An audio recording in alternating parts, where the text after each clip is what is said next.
This program contains scenes that may concern some viewers.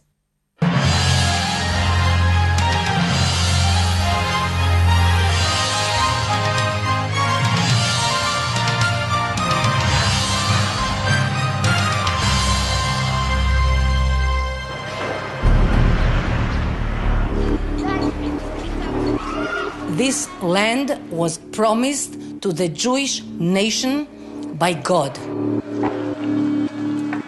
For more than 40 years, Israel has controlled the West Bank. But now there are serious claims that Palestinian children are being systematically targeted, arrested and jailed in the battle to control this disputed territory.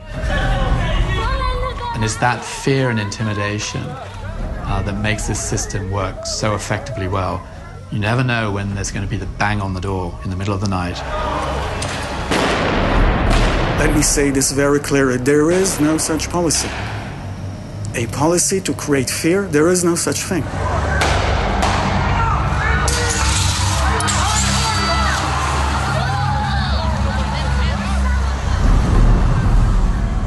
A new generation of hatred in the making. Welcome to Four Corners. Imagine in a major Australian city or in any other civilised society, regular late-night raids on family homes by heavily armed soldiers to take away children in blindfolds and handcuffs for interrogation. Imagine a military prison where the inmates include children as young as 12, in shackles. Such is the distortion of life in a region of broken peace plans and deeply embedded hostilities between 2.5 million Palestinians and 350,000 Israeli settlers after more than 40 years of military occupation. A UNICEF report last year found that Palestinian children had been threatened under interrogation by Israeli security forces with death, physical violence, solitary confinement and sexual assault against themselves or a family member while demanding confessions for alleged offences, most commonly stone throwing. UNICEF estimates that over the past decade, an average of 700 children a year have been detained, interrogated and processed through Israel's military court. In tonight's story, a joint investigation by Four Corners and the Australian newspaper outlines the way justice is practiced with regard to the children of the West Bank. The reporter is the Australian's Middle East correspondent, John Lyons.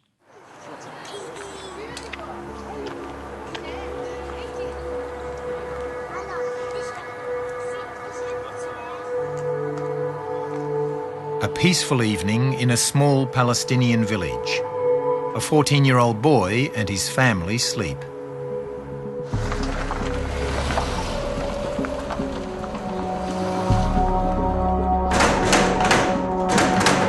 Suddenly, the night is shattered. The Israeli army is making a raid. Their target, the boy who they claim has thrown stones at them. His mother recalls that moment. واحد على الباب وواحد هنا وواحد كل جندي على باب غرفة. فأنا بحكي له كتان شو بدك فيه هذا؟ حكى لي مرة اسكت. وصاروا يضربوا فيه ويسحبوه من الفراش. حكينا له بده يلبس، أعطيته أنا الجاكيت عشان يلبس، صار يتمجلز، الجندي صار يضحك. هات الجاكيت أنا بلبسه بحكي لي. Hussein Zamara insists he's done nothing wrong, but this begins an 18-day nightmare. ماكينة كبيرة كان فيها أسلاك كهرباء وهيك موصل بالكهرباء، كان بده يكهربني فيها وكان كل حين يدبني على الأرض يضربني شغلات هيك، كان معه بربيج عصا يضربني فيها.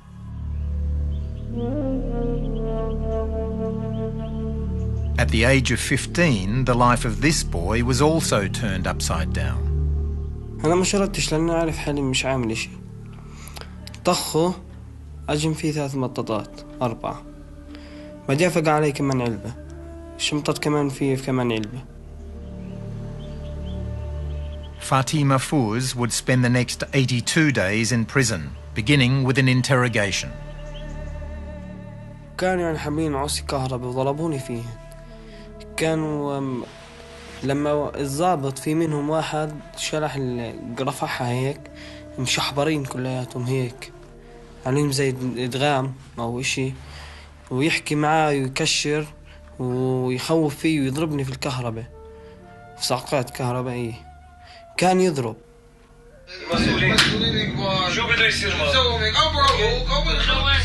As a 14-year-old, Islam Dar Ayoub has also come up against Israel's security services. حكالي خذ وكع هاي الورقة. حكيت له ما هي بالعبرة وأنا بعرفش أقرأ عبرة، يعني إذا بتقرأ لي إياها. حكالي هذا عشان بدك تروح لازم توكع عليها. فلما وكعت في المحكمة بتفاجأ إنها هاي ورقة الاعترافات.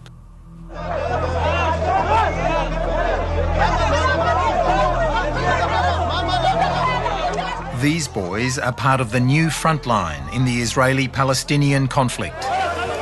They're among the 700 Palestinian children brought each year before Israel's military court. You never know when there's going to be the bang on the door in the middle of the night and soldiers are going to demand that you bring out your children and one of them is taken away.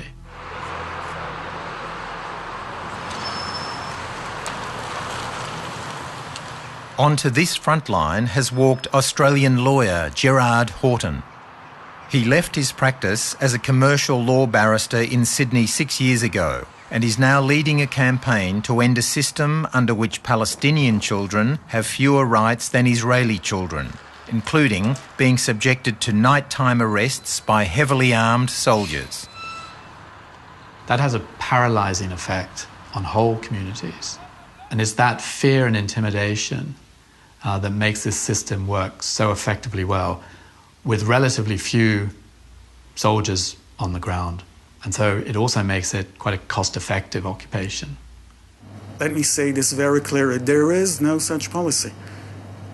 A policy to create fear, there is no such thing.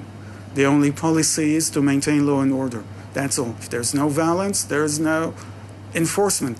The President of the United States.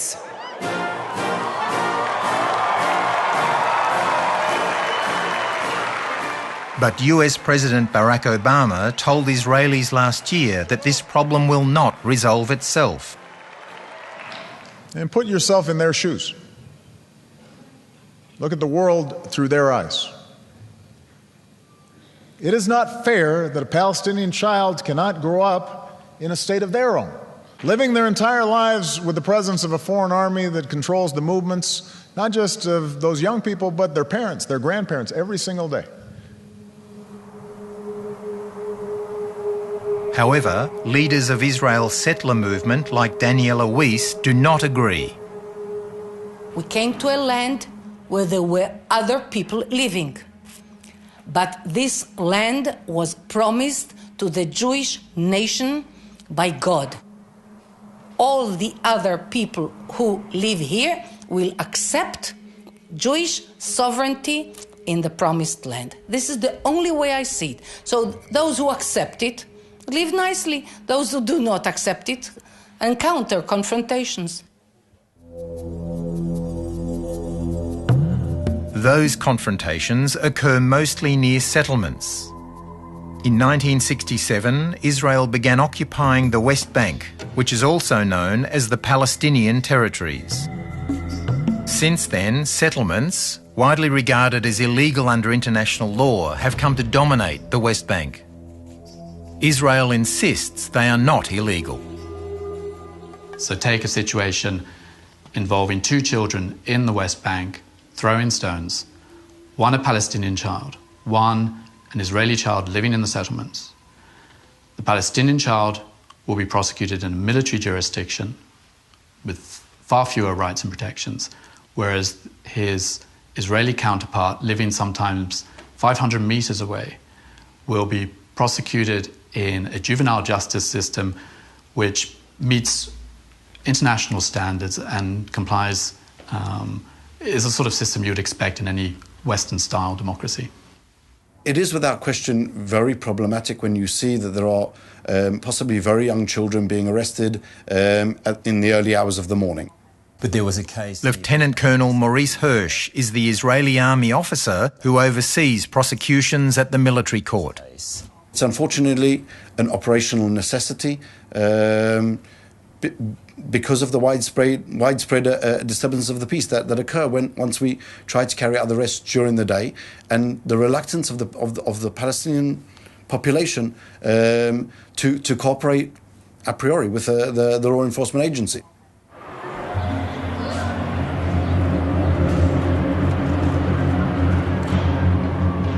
To understand Israel's two different legal systems, it helps to come to Hebron, the largest Palestinian city in the West Bank. Here, 800 Israeli settlers live in the centre of Hebron, surrounded by 180,000 Palestinians. This used to be a thriving Palestinian market. The effect of Israel's occupation is obvious. Now it's a ghost town. Israeli soldiers will not allow Palestinians to walk along these streets. Palestinians say they've been forced out and many buildings taken over by the settlers, protected by soldiers. This Palestinian man wants to walk along this street. I am from Hebron. I can or I cannot? You cannot. The first time I visit here, I can? No, you can't. Can I ask why can't the Palestinians walk this way? This is the order I got. Why, as a Palestinian, why can't you walk there? I asked him that I want to pass to go to the cemetery to visit my father's grave. He said that you cannot, you must. Just find it interesting that we as foreigners and I as an Australian can walk there, but you two are Palestinians in the largest Palestinian city in the West Bank and you cannot walk.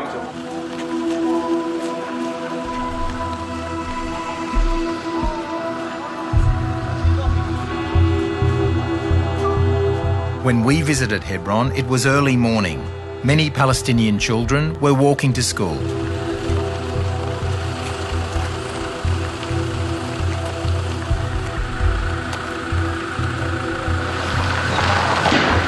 Suddenly, we heard tear gas being fired. The Israeli army told us it was in response to stone throwing. We couldn't confirm this, but we saw these Israeli police assembling. Then they fired tear gas towards the children.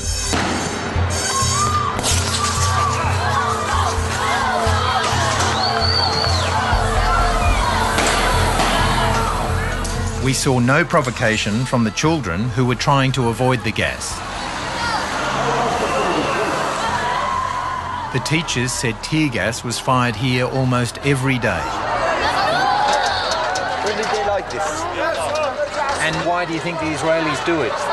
They thought that to protect their settlements, but we want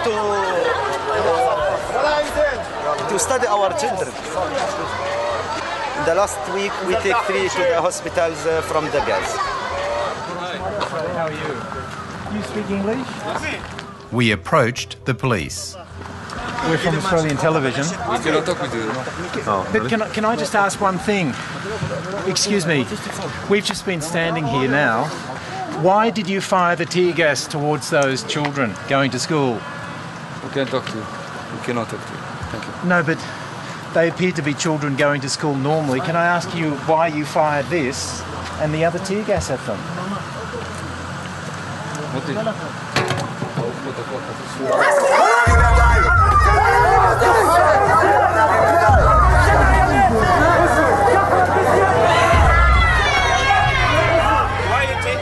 Hebron has long been a flashpoint.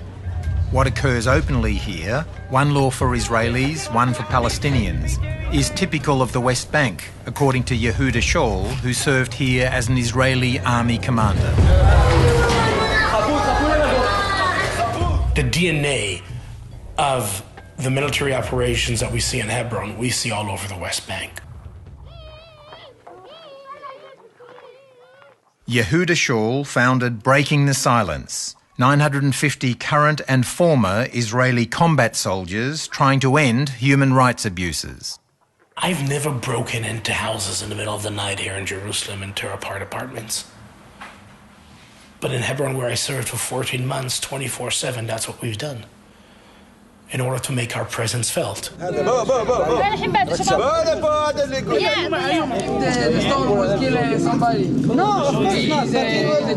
he will say he's going to stop it. Last July, one case shocked many.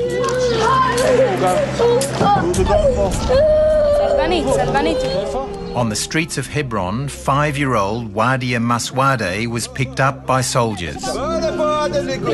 An Israeli settler had claimed that he had thrown a stone at him.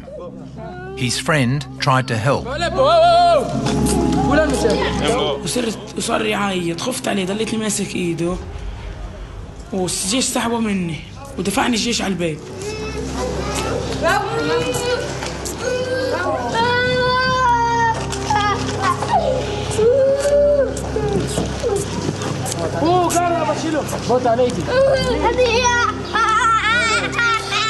أنا قلت له تخافش أنا معك ومسكين من الخوف على بطني. أنا زعلت عليه جيت أعيط بس مسكت حالي دمعتي نزلت ومسكت حالي ودليتني عابطه وماسكه.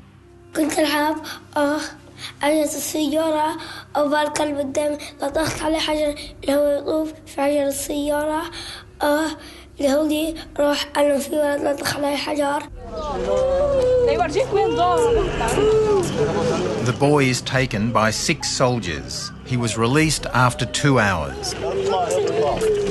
One settler making one allegation is able to activate this level of military intervention against a 5-year-old. When his father intervenes, he is blindfolded. هيك الجهر ده وين بقول لك ما احنا عارفين ان كلهم بيعرفوا اهل المنطقه وسكان المنطقه هذه بس هيك شغل اسلوب سقاطه فيهم هيك تهجيج بس هيك هذا شغلهم.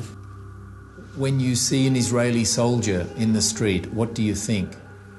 لا بخاف منهم. And what happened when they took you into the van? What happened then?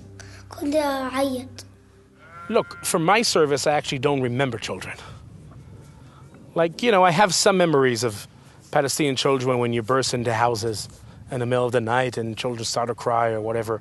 But these are the vague memories I have from my service. Because just the idea that there is children and adults is not an idea that you have there.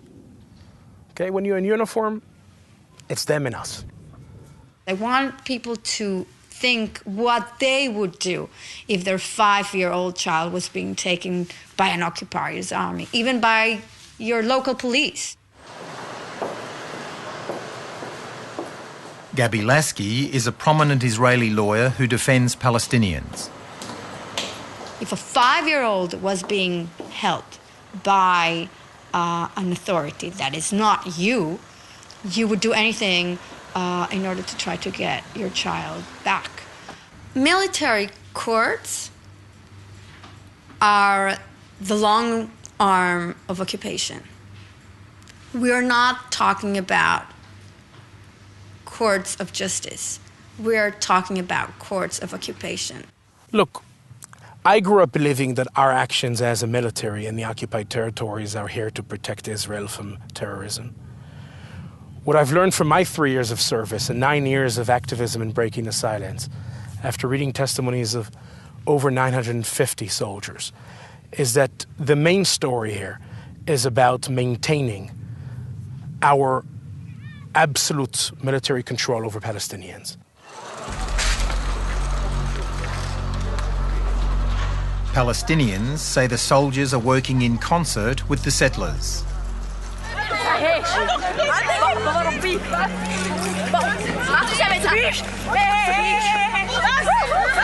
This vision, shot by a Swedish documentary maker, shows settlers attacking Palestinian children while soldiers stand by.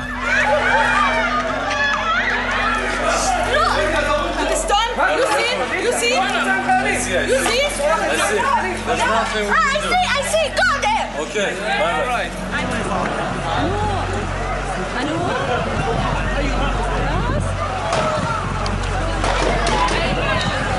And here, a settler fires live ammunition, hitting a Palestinian youth in the side of the head. Again, soldiers stand by. When we see settlers attacking a Palestinian, our orders are not to intervene.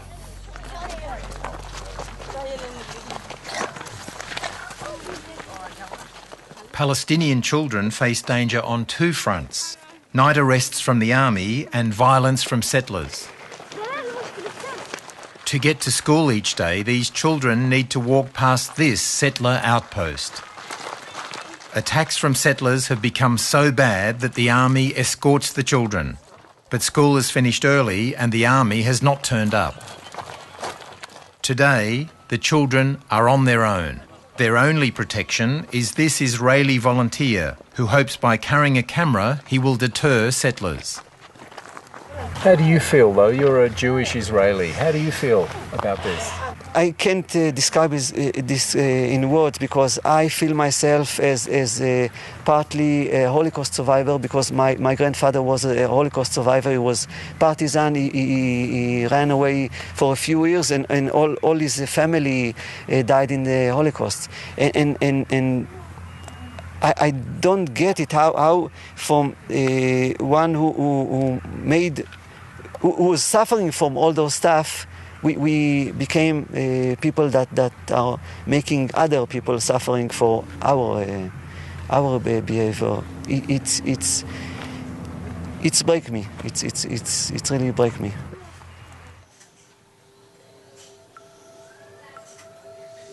But the suffering is on both sides. 3-year-old Adele Biton has brain damage and may never recover. 8 months ago, I was driving back from my parents' home, back to my home in Yakil, when Palestinian terrorists threw a large building stones on my car. The building stones hit Adele's head and also caused me to bump into a truck. We're fighting together to get her back to life. I don't think that it's fair for her to sleep here in the bed and don't do things like children in her age. It's not fair.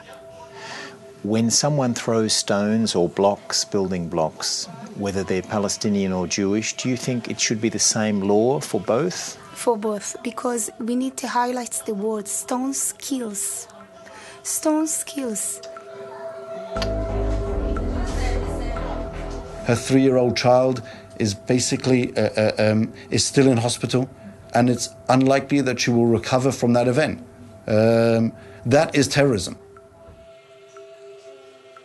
Lieutenant Colonel Maurice Hirsch says arrests have been made following the attack. We're now dealing with 5 miners who threw stones at some 20-odd cars on a fast road at night time. They stood as a group at the side of the road and pounded the passing cars with stones. They hit a number of cars on the way. If you throw a stone at a vehicle travelling at 70 kilometres an hour, that can kill. There's no question it can be very dangerous. And that's why I think it's so important to look at the evidence. The evidence collected by the Israeli organisation B'Tselem shows that since November 2000, 4 people have been killed in the West Bank from people throwing stones at vehicles. 1 was a Palestinian, 3 were Israeli settlers, 2 of those were infants. While stone throwing can indeed be serious, critics say it's been used as a catch-all charge to arrest Palestinian children.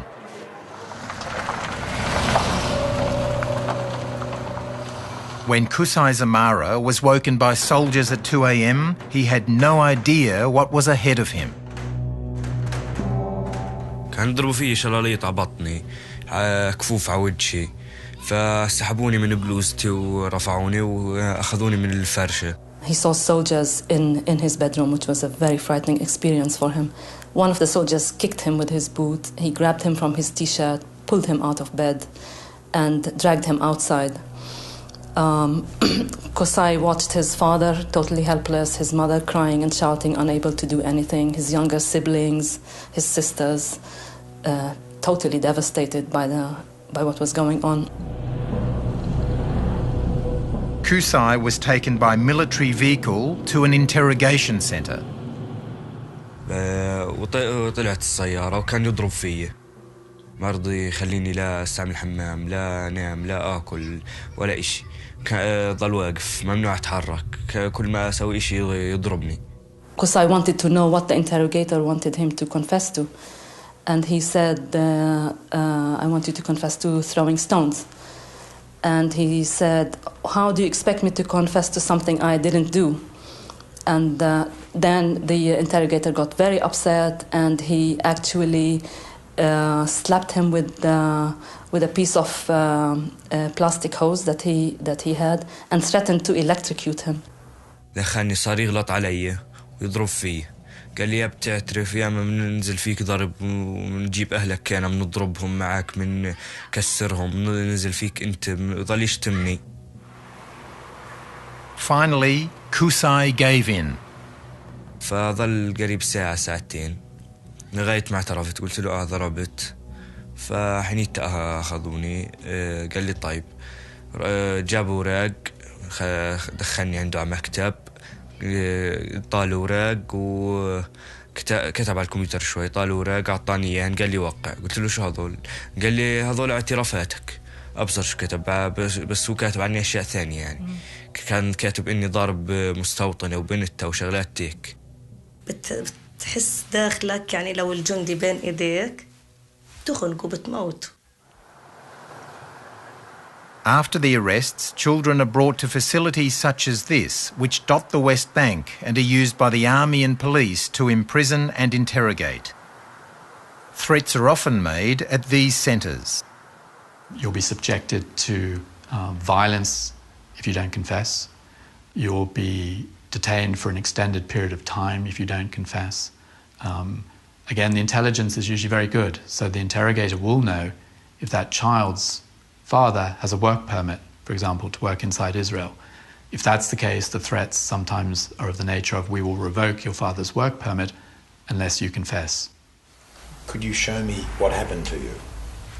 When Fatih Mahfouz was returning home, he came across confrontations between the army and youths.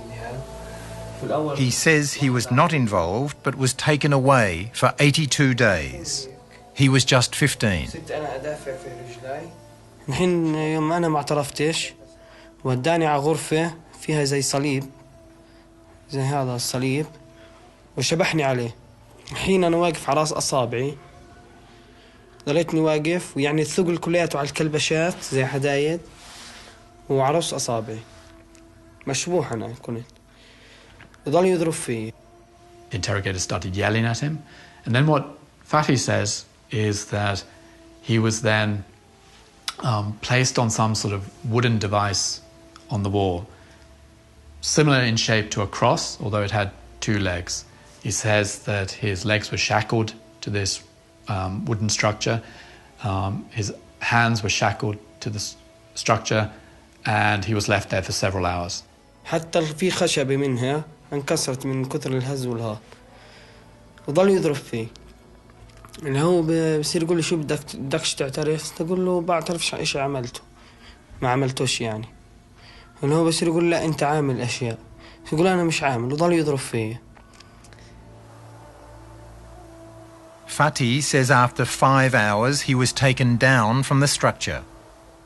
الحين قعدت اتوجعها صار يطلع من ثمي اشي زي رغوة بيضة. اجوا اثنين حملوني قالوا له على الاسعاف وصدري كمت علي بطلت أعرف أتنفس. أخذوني في نفس يعني في نفس المنطقة اللي كنت أنا فيها في نفس العمارة كانت فيها هذا زي عيادة هيك صغيرة. فوتني يقول لي وين الوجع يصير يعص عليه ويضرب عليه يصير يتخوت عليه. From his experience interviewing hundreds of Palestinian children, Gerard Horton says one interrogator stands out. This particular interrogator specialises in threatening children with rape, and he makes very specific allegations. He will name someone who apparently is waiting outside the interrogation room, who will, if the child doesn't confess, will come in and rape that child. The Australian lawyer found one boy's testimony particularly disturbing. What he says happened is somebody then put some food, he thinks it was bread, on the top of his head, and then the dog was brought over and made to eat the food off his head. He was terrified by this experience. He could hear the dog next to him drooling all over him. He was fearful that he was going to be bitten at any moment. Then someone put food, he was dressed, but someone put food on his genitals, and the dog was then made to eat the food off that part of his trousers.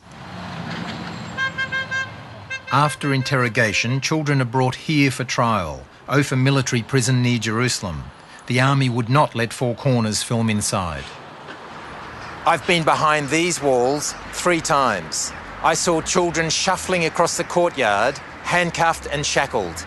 Some hearings lasted 60 seconds. I saw one boy shout the name of his prison so his mother would know where he was being held. I saw the judge convict some children without even once looking at them.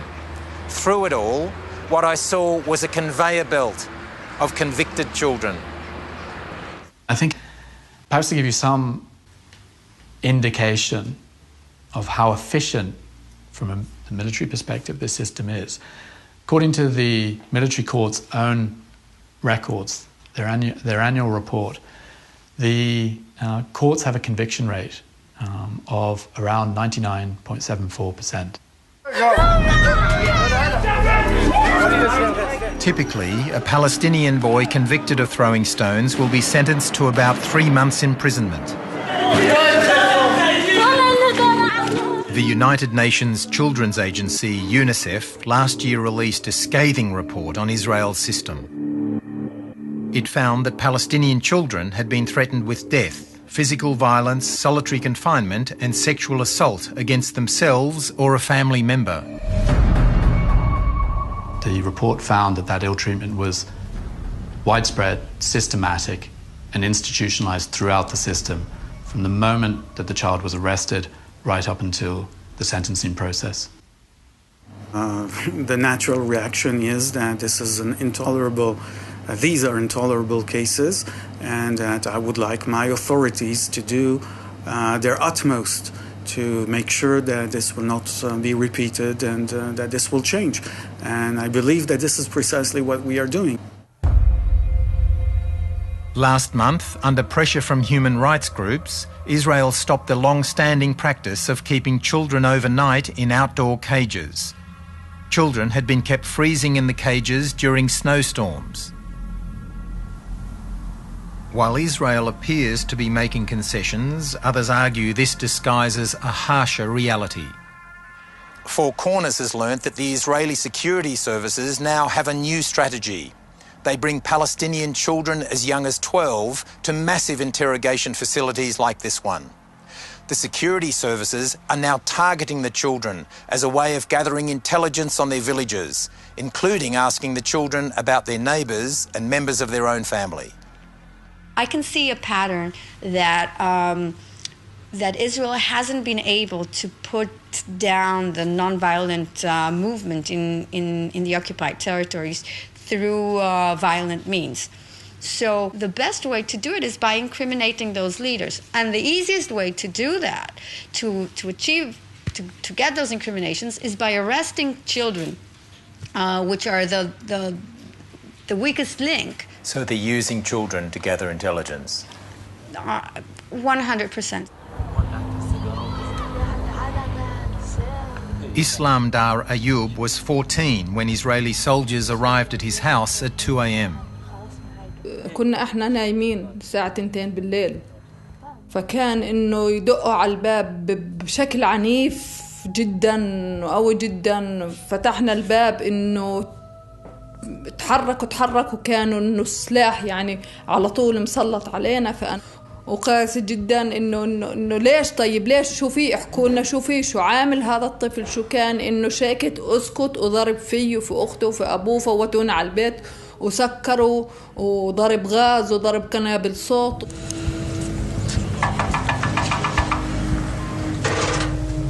Islam's arrest was part of a practice by the Israeli army known as mapping. Palestinian children are now regularly woken up at night, photographed and questioned about which bed they sleep in. This video shows Islam on the right and his brother being photographed by Israeli soldiers after being woken up. What the army has done is that they have come to all the houses in the village and ask for the children in the house to show them where they sleep. They take pictures of the child, they ask for their ID numbers, and they map them. 3 days after mapping this house, the army returns in a nighttime raid and arrests Islam.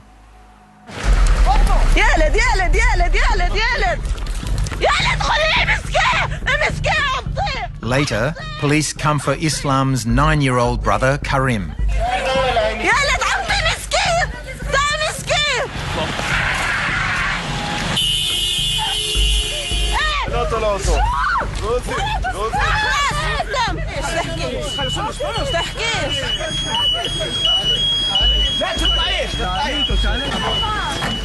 He was 9 years old, I think, when he was first arrested, which is completely unacceptable even to the army authorities. Islam's interrogation was filmed.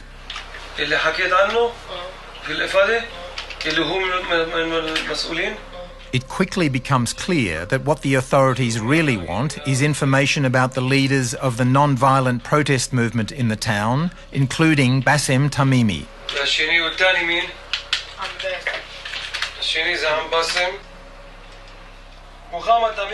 Enormous pressure can be applied during these interrogations.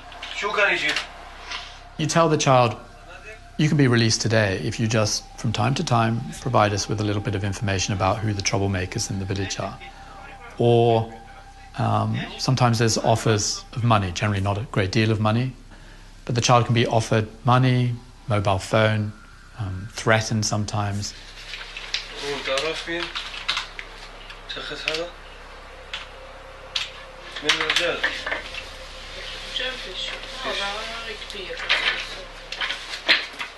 They are trying to know information about the village and about the life of people, their families, their attitudes, the attitudes of the community, and all of these.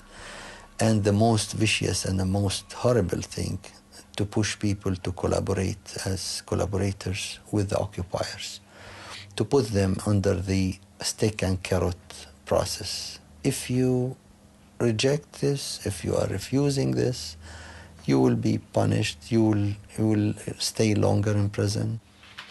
So this kind of converting a child who's not responsible on his act to be a collaborator is not just helping in information gathering for the Israelis. It's breaking this child forever.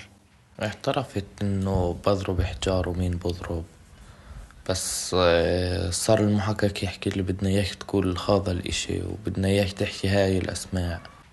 There has to be a pattern because the interrogators will want to gather information about possible violence emerging from a certain area or from certain people. And I think that's perfectly legitimate to ask people who were arrested for being involved in violent actions, to ask them where they come from, why they have been involved in such violent actions, who sent them, and whether there are more people coming from the same place with the same intent.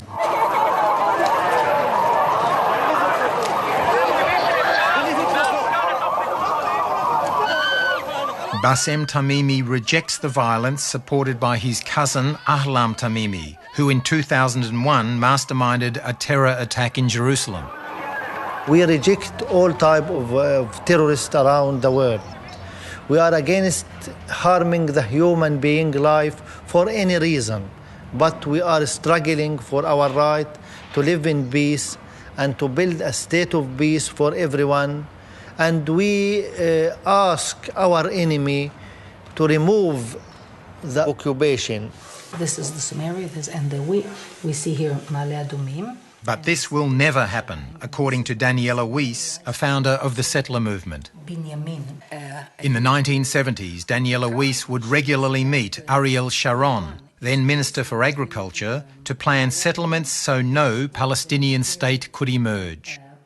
You and Ariel Sharon were determined there would not be a Palestinian state. With my many talks with Ariel Sharon and with my work with Ariel Sharon, there was a clear understanding, a very clear planning of spreading the Jewish communities in the way that there will be no option for a Palestinian state in Judea and Samaria.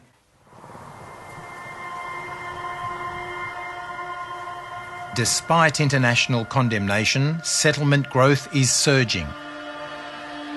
If a Palestinian child said to you, what is the hope for me, for my future, to have my own state, what would you say to that child? This land was promised to the Jews by God, and all of it. It's true that in the course of history, Arabs came to this area from all over, but the promise of God is more important than the changes in history and the political changes. That is why you have to put it deep, deep into your mind that you do not have any chance whatsoever in any point of history, neither you nor any of your offsprings, to ever have an independent state of your own here.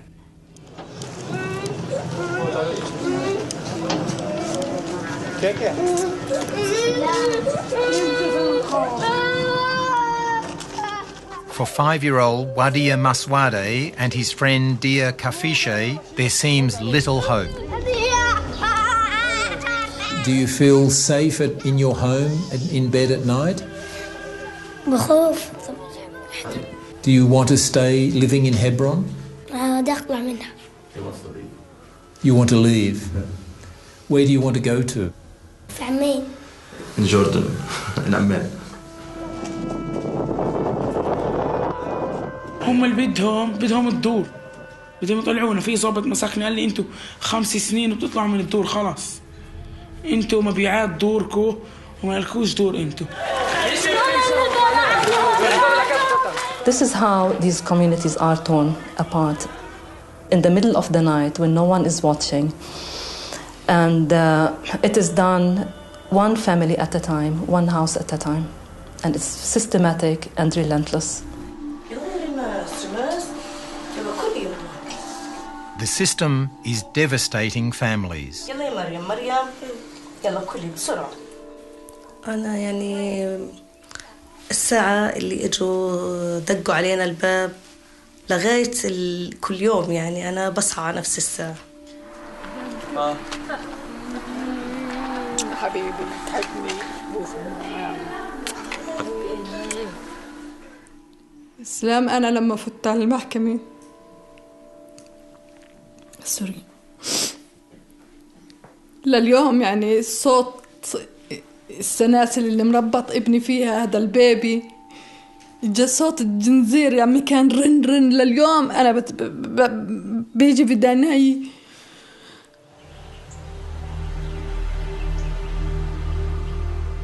The boys are clearly traumatized. أثق في أي واحد. لما روحت من السجن بطلت أثق يعني في كل أصحابي.